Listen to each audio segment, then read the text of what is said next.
والسلام والتحية والإكرام على النبي الأمي المكي المدني القرشي الحاشمي الأبتهي مولانا ومولى الثقلين جد الحسن والحسين بالقاسم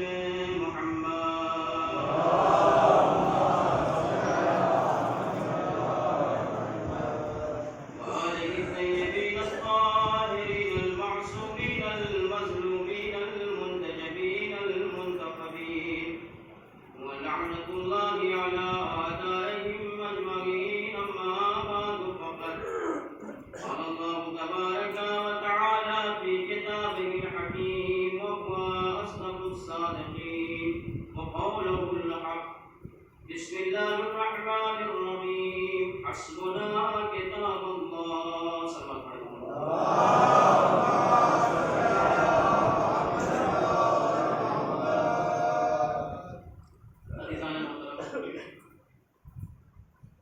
محترم سامعین کرام اساتذہ نے میرے کائنات آپ کے دائرۂ محبت میں پہلی بار خطاب کرنے کا حاصل ہو رہا ہے۔ عزیزان محترم، یہ ایام بہت ہی بابرکت اور بہت ہی فضیلتوں والا ہے، اور یہ شب قدر کے ایام ہماری دنیا اور آخرت کے سنوارنے کا بہترین کام۔ عزیزان محترم، آج کے شب قدر کے اعمال میں ایسے بہت سارے اعمال ہیں، علماء تشریف فرما میری بات کی تائید کریں گے کہ ان شبوں میں امیر کائنات کا بھی ذکر کرنا اعمال میں شامل ہے اور عبادت۔ تو پروردگار کی بارگاہ میں دعا گو ہے کہ پروردگار حق محمد والے محمد ہماری اس عبادت کو قبول فرمائے۔ میں نے جس آیت کریمہ کی تلاوت کرنے کا شرف حاصل کیا ہے، دس آیت ہے کہ جس میں پروردگار عالم قرآن مجید میں ارشاد فرما رہا ہے کہ حسبنا کتاب اللہ، ہمارے لیے صرف اللہ کی کتاب کافی ہے۔ آپ دنیا کا جائزہ لے لیں، دنیا میں بہت ساری کتابیں ہیں، اگر صرف کتاب ہم کو فائدہ پہنچا دیتی تو پھر یہ مدارس، یہ کالج، یہ اسکول نہ ہوتے، اور ہر انسان کتاب لاتا اور خود سے اپنے گھر میں بیٹھ کے پڑھ لیتے۔ لیکن جو یہ قرآن کہہ رہا ہے، جو لوگوں نے کہا کہ ہمارے لیے صرف اللہ کی کتاب کافی ہے اور اس کے علاوہ مجھے کسی کی ضرورت نہیں۔ عزیزان محترم، کتاب قرآن جو ہے یہ کتاب شامل، قرآن بول کر نہیں بتائے گا کہ آپ کو نماز کیسے پڑھنی ہے، قرآن صرف کہے گا کہ صلاۃ، آپ کو نماز پڑھنا۔ اب وہ چیز کر کے کون بتائے گا؟ وہی بتائے گا کہ جس کے یہاں قرآن نازل ہوئی، جو قرآن جو کتاب کو سمجھتا ہوگا وہی بتائے گا کہ یہ کتاب ان سے کیا مطالبہ کر رہی ہے۔ بہت ہی مشہور مثال علماء نے دی ہے اس سلسلے میں کہ میں اپنے دوست سے ملنے اس کے گھر گیا، تقبل باب کے میں سمجھانا چاہتا ہوں کہ کتاب کافی نہیں ہو سکتی، کسی بھی پڑھنے والے کے لیے صرف کتاب کافی نہیں ہو سکتی۔ کیوں؟ کیونکہ کتاب ثابت ہے، کتاب بولتی نہیں ہے۔ عزیزان محترم، میں اپنے دوست کے گھر گیا، تقبل باب کیا، ان کا بچہ گھر سے باہر نکلا، میں نے کہا کہ فلاں صاحب کہاں ہیں؟ تو اس نے ہاتھ کا اشارہ کیا، اور توجہ سنیے گا، اس نے اپنے ہاتھ کا اشارہ کیا۔ پھر میں ان سے پوچھ رہا ہوں کہ فلاں صاحب کہاں ہیں؟ تو اس نے سر کا اشارہ کیا۔ پھر میں ان سے پوچھ رہا ہوں کہ فلاں صاحب کہاں ہیں؟ تو اس نے اپنے پیروں کا اشارہ کیا، یعنی پورے بدن کی ورزش کر ڈالی، لیکن زبان ہلا کے یہ نہ بتایا کہ فلاں صاحب کہاں ہیں۔ عزیزان محترم، میں گرمی میں پریشان واپس ہوا، جن صاحب کا بچہ تھا ان سے ملاقات ہوئی، میں نے کہا بھائی میں آپ کے گھر گیا تھا، آپ کا پتہ پوچھنے، تو جو آپ کے گھر میں بچہ ہے وہ کس کا ہے؟ کیا اس کے اندر تربیت نام کی کوئی چیز نہیں ہے؟ تو انہوں نے کہا گھر گیا، میں آپ کا پتہ پوچھتا رہا، لیکن اس بچے نے زبان سے نہ بتایا مجھے کہ آپ کہاں ہیں۔ تو انہوں نے کہا مولانا آپ سمجھے نہیں، وہ صرف اشاروں سے ہی بات کر سکتا ہے۔ میں نے کہا کیوں؟ کہا اس لیے کہ وہ زبان سے بولنے کی صلاحیت نہیں رکھتا، اس لیے کہ وہ زبان سے بولنے کی صلاحیت نہیں رکھتا۔ تو میں نے کہا اچھا اگر اشارہ ہی اس کی زبان ہے تو اس کی زبان کون سمجھے گا؟ کہا ہم سمجھیں گے۔ کہا آپ، میں نے کہا آپ نہیں سمجھے؟ کہا آپ اس لیے نہیں سمجھیں گے کیونکہ آپ باہر کے ہیں، میں اس کا پیدا کرنے والا ہوں، میں دنوں رات اس کے ساتھ ہوں، میں جانتا ہوں کہ میرا بچہ اشارے مجھ سے کیا کہہ رہا ہے۔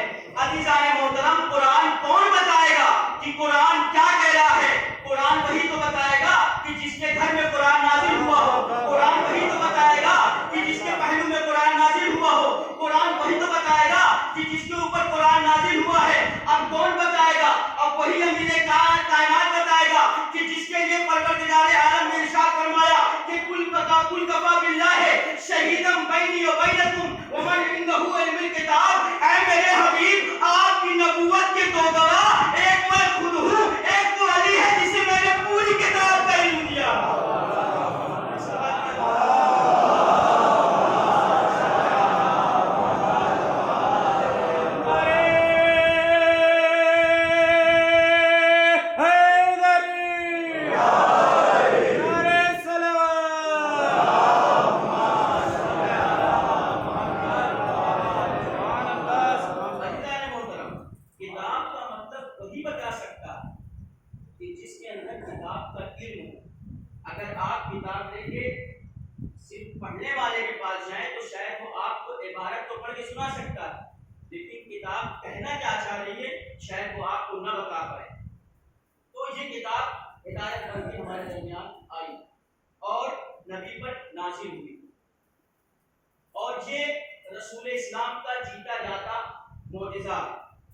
بہت سارے انبیاء آئے، بہت سارے نبی آئے، معجزہ لے کے آئے، لیکن کائنات کے ساتھ کسی کا معجزہ آج کے دور میں باقی ہے؟ میں آپ کو شاید کراتا ہوں تاریخ کی۔ جناب موسیٰ کا وہ عصا جو اژدہا بنا تھا، جو جناب موسیٰ کی نبوت کی معرفت کا ذریعہ تھا، پروردگار اگر اسے چاہتا تو قیامت تک باقی رکھ سکتا تھا، لیکن پروردگار نے اسے باقی نہیں رکھا۔ کیوں؟ کیونکہ اب اس کی ضرورت نہیں ہے۔ جناب داؤد کا وہ لوہا موم کیا ہوا معجزہ جو جناب داؤد کی نبوت کی معرفت کا ذریعہ تھا، اگر اللہ چاہتا تو اسے قیامت تک باقی رکھ سکتا تھا، لیکن باقی نہیں رکھتا۔ ہر چیز باقی ہوتی ہے وراثت سے، جب انسان کا وارث ہوگا تو وہ چیز باقی ہوگی۔ جناب عیسیٰ کا وہ مردہ زندہ کیا ہوا معجزہ جو جناب عیسیٰ کی نبوت کی معرفت کا ذریعہ تھا، اگر پروردگار عالم چاہتا تو اسے قیامت تک باقی رکھ سکتا تھا۔ اس کا مطلب یہ ہے کہ تمام انبیاء آئے تو ضرور، تمام انبیاء ہدایت کے لیے آئے تو ضرور، ہم ان کا احترام کرتے ہیں، لیکن ان کے پیچھے اتنا طویل الوارث کوئی نہیں تھا جو پروردگار انہیں قیامت تک باقی رکھتا۔ اب تو قرآن کو اصلی حالت پر دیکھ کر یہ جان لو کہ اب تو قرآن کو اصلی حالت پر دیکھ کر یہ جان لو کہ کوئی نہ کوئی محمد کا وارث بندے غیب میں بیٹھا ہے۔ ایک سلام پڑھیں محمد کا۔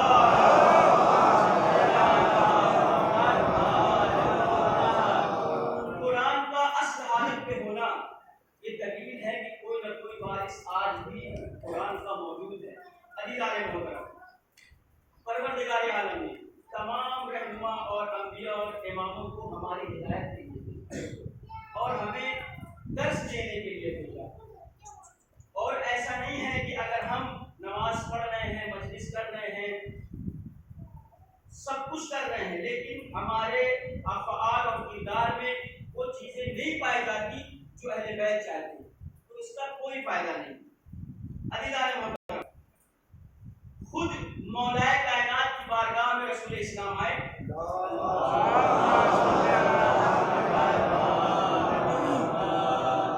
اور آنے کے بعد دیکھا کہ مولا کائنات بے حد مضطرب، ان کی آنکھ میں درد ہے۔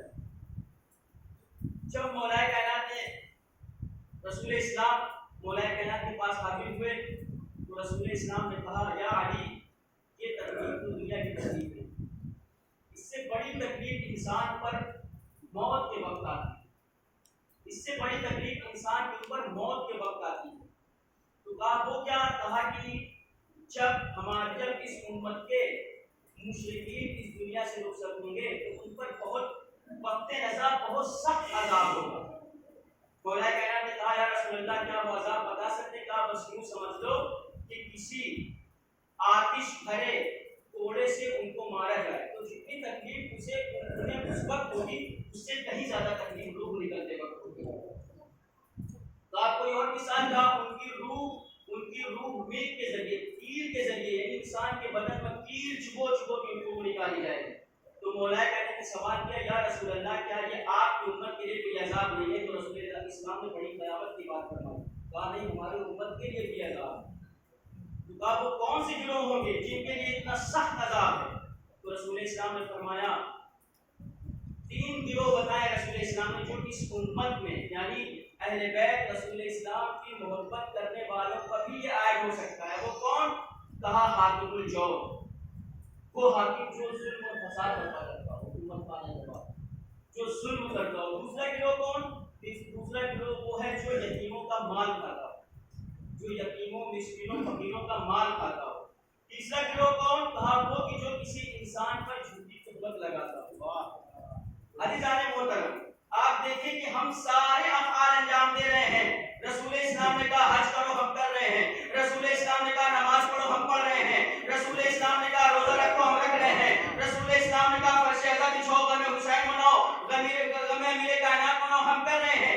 لیکن اس کے باوجود تمام نیکیاں کرنے کے باوجود اگر ہم کسی انسان کو بشر کو تکلیف دے رہے ہیں, اگر کسی یتیم کو ستا رہے ہیں, اگر کسی پہ جھوٹی تہمت لگا رہے ہیں تو یقین جانیے کہیں ایسا نہ ہو کہ رسول اسلام ہم سے چہرہ پھیر لے اور ہم روز محشر پریشان پھرتے رہے کہ یا رسول اللہ میں نے آپ کے کہنے کی وجہ سے سارے کام انجام دیے, میں نے آپ کے کہنے کی وجہ سے نیکیاں کی, میں نے آپ کے کہنے کی وجہ سے نمازیں پڑھی, میں نے آپ کے کہنے کی وجہ سے حج کیا. کہیں رسول اسلام کے کہے کہ منہ نہ پھیر لے کہ شاید تمہارے اس کام میں ریکاری ہے, تم نے یتیم کا مال کھایا, تم نے غریب کو ستایا, تم نے بے سہاروں کا سہارا نہ دیا. ایک سلام پڑھے محمد علیہ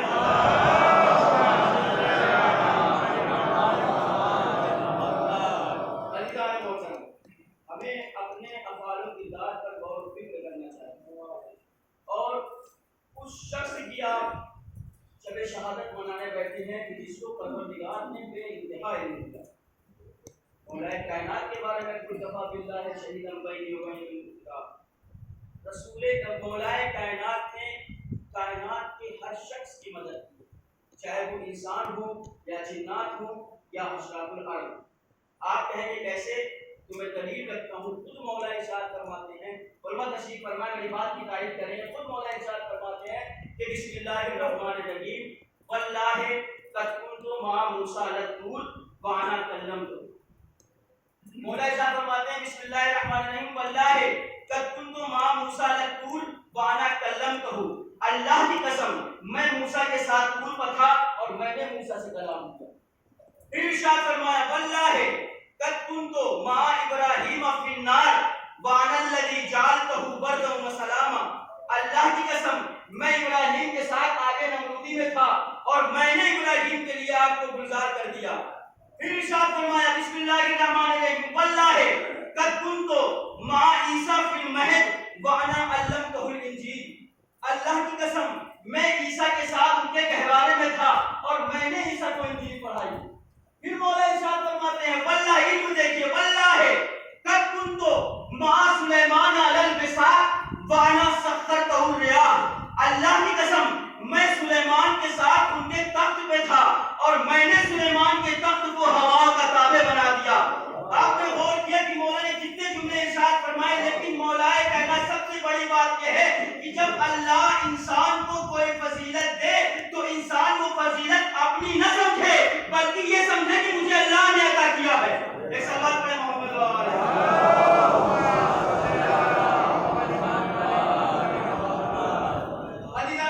جب بھی پروردگار انسان کو کوئی فضیلت دے تو انسان یہ نہ سمجھے کہ میں یہ فضیلت میں نے خود حاصل کی ہے بلکہ یہ فضیلت اللہ کی طرف سے عطا کی ہوتی ہے.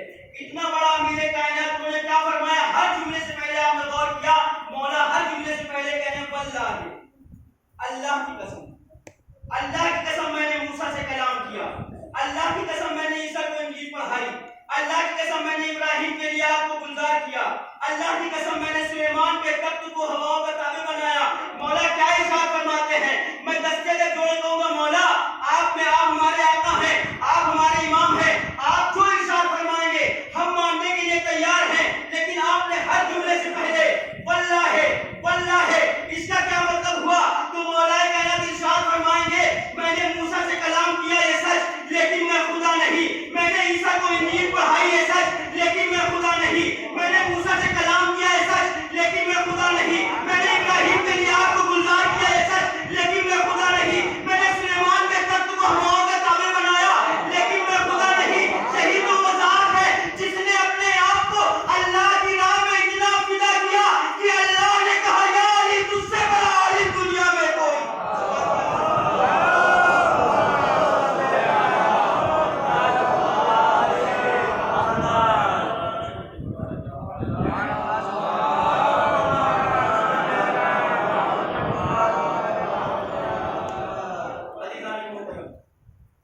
اس شخصیت کو دنیا نے پہچانا نہیں، بلکہ دنیا تو پہچانتی ہے، لیکن جب کسی کے آنکھ پر بغض کا آنا لگ جائے تو انسان کو فضیلتیں نظر نہیں آتی۔ اور یہی وجہ ہے کہ رسول اسلام کو جب بھی موقع ملا رسول اسلام نے اہل بیت کے فضائل و کمالات کو بیان کیا۔ رسول اسلامی کی حدیث ہے کہ انا و علی من نور واحد، کہ ہم اور علی ایک ہی نور کے دو ٹکڑے ہیں۔ نور کے ٹکڑے کا کیا مطلب ہے؟ نور ایک ہوتا ہے، آپ اس کو مختلف جگہ پہ رکھ دیں تب بھی نور ایک ہی ہوگا۔ مثال کے طور پر اگر آپ کے پاس کوئی کپڑا ہے اور آپ نے اس کو دو حصے میں تقسیم کیا، اب آپ نے پوچھا کہ یہ کیسا ہے یہ کیسا ہے، تو یہی تو کہوں گا کہ بھائی یہ اسی کا ٹکڑا ہے، جیسا یہ ہے ویسا یہ ہے، جس سے یہ بنا ہے اس سے یہ بھی بنا ہے، آپ یہی تو کہیں گے۔ عزیزان محترم، رسول اسلام نے کہا کہ میں اور علی ایک ہی نور کے دو ٹکڑے ہیں۔ رسول اسلام نے اتنی بڑی فضیلت مولا کائنات کے بارے میں فرما دی کہ ہم اور علی ایک ہی نور کے دو ٹکڑے ہیں۔ تو ہونا چاہیے تھا کہ اگر رسول کے پاس جو منصب ہے وہ علی کے پاس بھی منصب ہو، اور علی کو کہنا چاہیے تھا کہ جیسے رسول ہیں ویسے ہمیں، لیکن مولا کی معرفت دیکھیے مولا نے کیا فرمایا؟ انا عبد من عبید محمد، یعنی جس نے کہہ دیا کہ ہم اور علی ایک ہی نور کے دو ٹکڑے ہیں تو مولا کو یہ کہنے کا حق تھا کہ جیسے رسول اللہ ویسے میں، لیکن مولا نے کیا فرمایا؟ انا عبد من عبید محمد، میں محمد کے غلاموں میں سے غلام ہوں، میں محمد کے غلاموں میں سے غلام ہوں۔ عزیزان محترم، جس کو یہ حق تھا کہ وہ کہتا کہ محمد ہمارے جیسے، ہم محمد کے جیسے، لیکن وہ تو اپنے آپ کو محمد کا غلام بتا رہا ہے، جو غلامی کے بھی لائق نہیں تو کہتے ہیں محمد ہمارے جیسے۔ ایک سوال پڑھے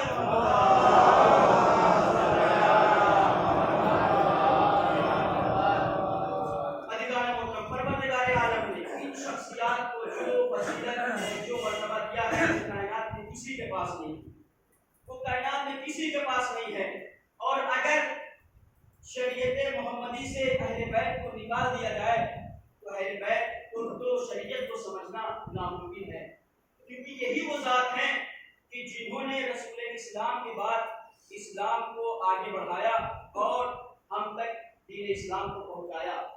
میں نے کیا کہا کہ اگر اسلام سے شریعت سے اہل بیت کو نکال دیا جائے تو شریعت کو سمجھنا مشکل ہو جائے گا۔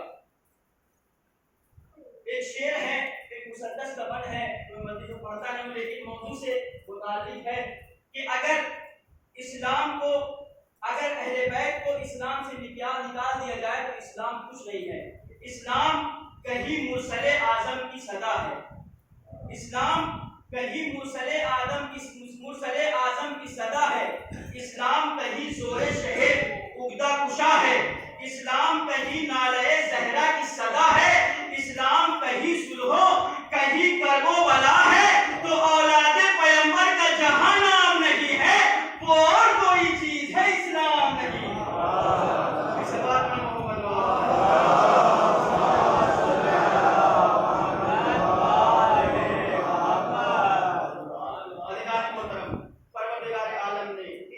شخصیات کو جو مرتبہ جو فضیلت دی ہے وہ کائنات میں کسی کے پاس نہیں ہے۔ اور صرف حسب ہونا کتاب اللہ کا دعوی بات نہیں ہے بلکہ دلیل بھی ہونا چاہیے۔ ہمارے پاس دلیل ہے کہ ہم کتاب کے ساتھ ساتھ قرآن ناطق اور قرآن ثابت کے ساتھ ساتھ قرآن ناطق کو بھی اپنا رہنما اور ہدایت گزار مانتے ہیں۔ پروردگار عالم نے کبھی بھی کوئی بھی دور بغیر ہادی کے نہیں چھوڑا، اور الحمدللہ ہم فخر سے کہہ سکتے ہیں کہ ہمارا ہادی آج بھی پردہ غیب میں موجود ہے۔ صلوات پڑھیں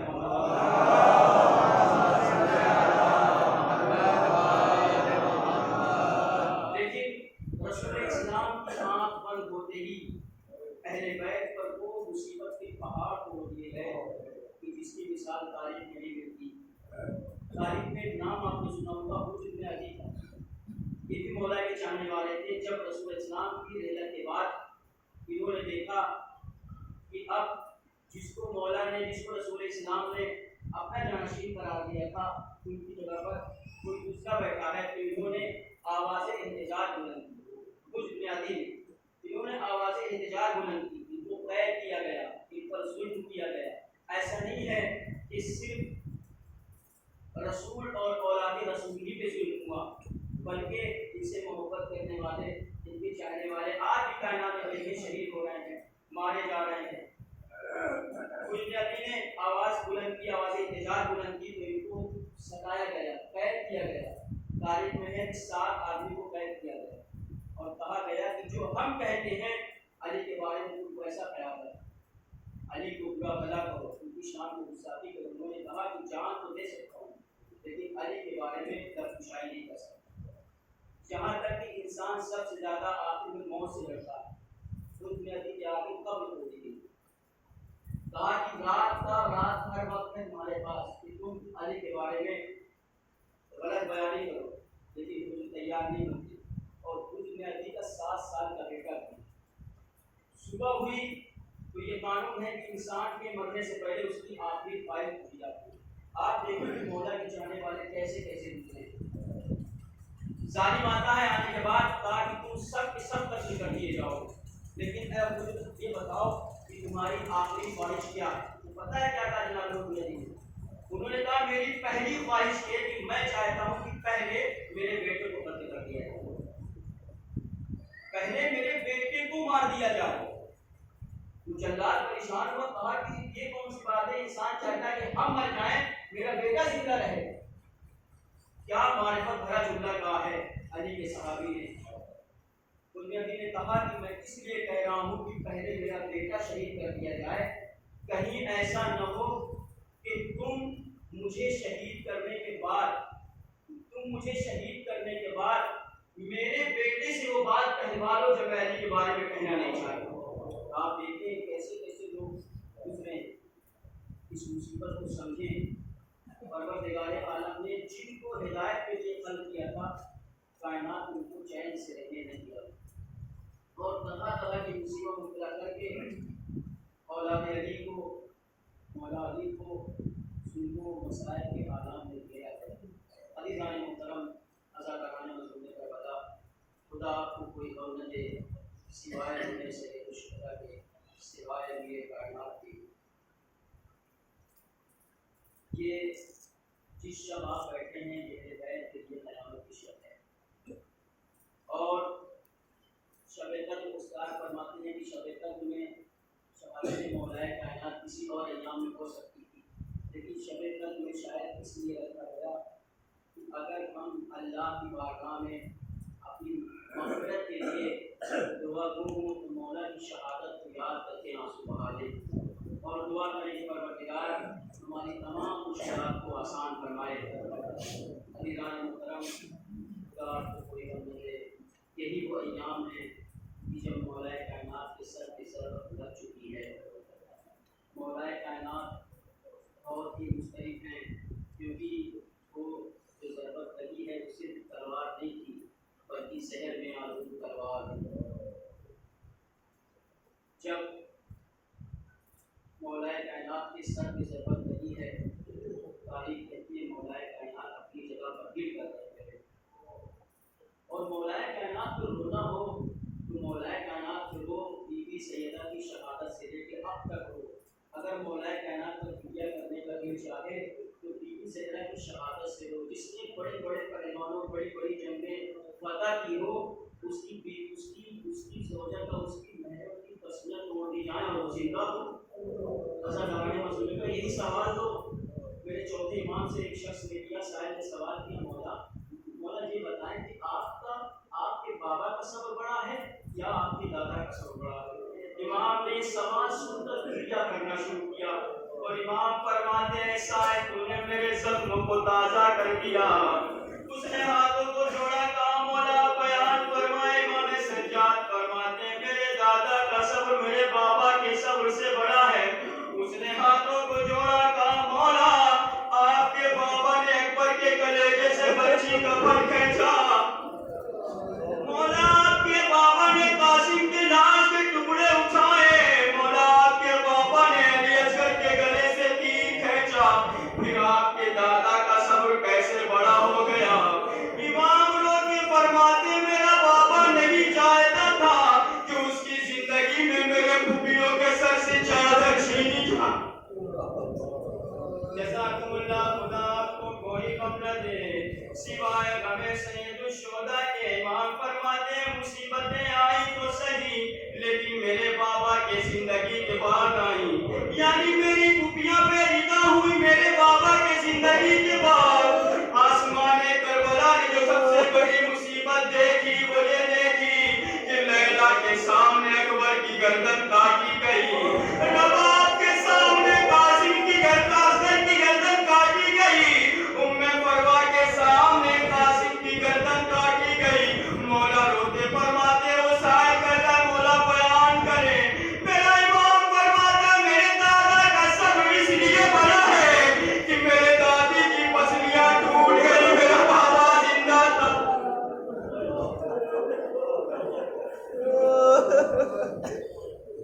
جزاکم اللہ خدا آپ کو کوئی غم نہ دے سوائے غم سید الشہداء کے.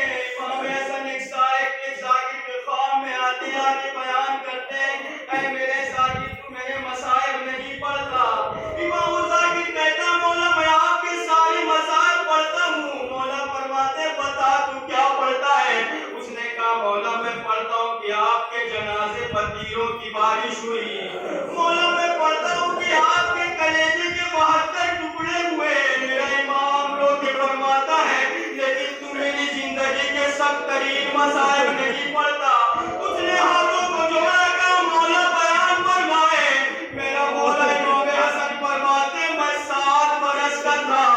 عزادار دنیا میں آپ دیکھ لیں اگر کسی بیٹے کے سامنے اس کے باپ کو مارا جائے کسی بیٹے کے سامنے اس کی ماں پہ ہاتھ اٹھایا جائے تو بیٹا زندگی میں بھی مر جائے گا.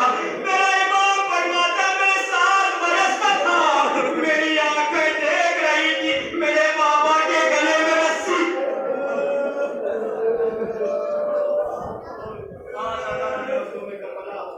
خدا آپ کو کوئی غم نہ دے. وہ وقت آیا کہ جب علی وصیت کرنا شروع کرتے ہیں اور وصیت کرتے جاتے ہیں. فرماتے ہیں بیٹا حسن امامت کی ہدایت کی ذمہ داری تمہارے ہاتھوں میں ہے.